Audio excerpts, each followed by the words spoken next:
Quel est l'intérêt d'étudier les rumeurs? Bon, je pourrais continuer sur les exemples, mais le temps manque et je voudrais plutôt passer sur l'intérêt éventuel d'étudier la rumeur.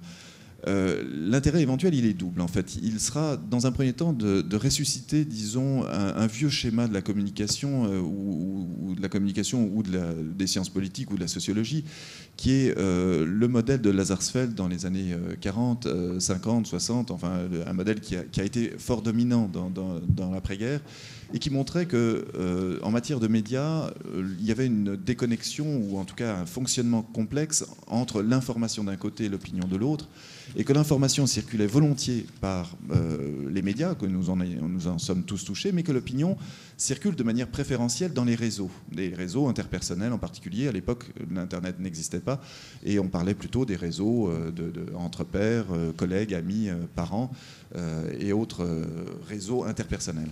Dans le cas de la rumeur, j'ai l'impression très nettement qu'on a la preuve, disons, ou en tout cas l'application de ce modèle double d'information et de réseau, c'est-à-dire que l'information circule de manière effective dans tous les médias lorsqu'on a un emballement sur un sujet donné, mais la rumeur, on dirait qu'elle circule d'autres manières et elle circule précisément par d'autres réseaux. Et le meilleur moyen pour pointer du doigt cette circulation par réseau, c'est évidemment la fonction forward sur les courriers électroniques.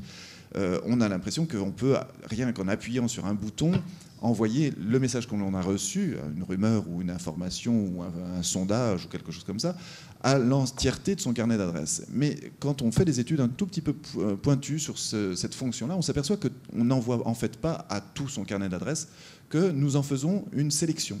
Une rumeur où on montre un homme politique tout nu, eh bien on ne l'envoie pas à son boss. On l'enverra en revanche à son collègue de voisin, probablement mâle. Femelle, ce serait moins bien vu.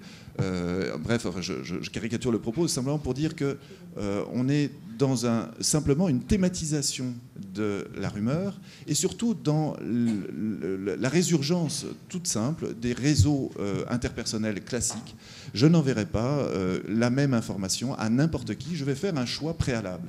Et dans cette constitution donc, des réseaux interpersonnels, la rumeur circule et c'est là aussi la preuve que la rumeur n'a pas de diffusion chaotique. Elle a une diffusion au contraire extrêmement, alors pas déterminée, mais disons probabiliste, mais déterminée par les thèmes et les réseaux dans lesquels je vais la faire circuler.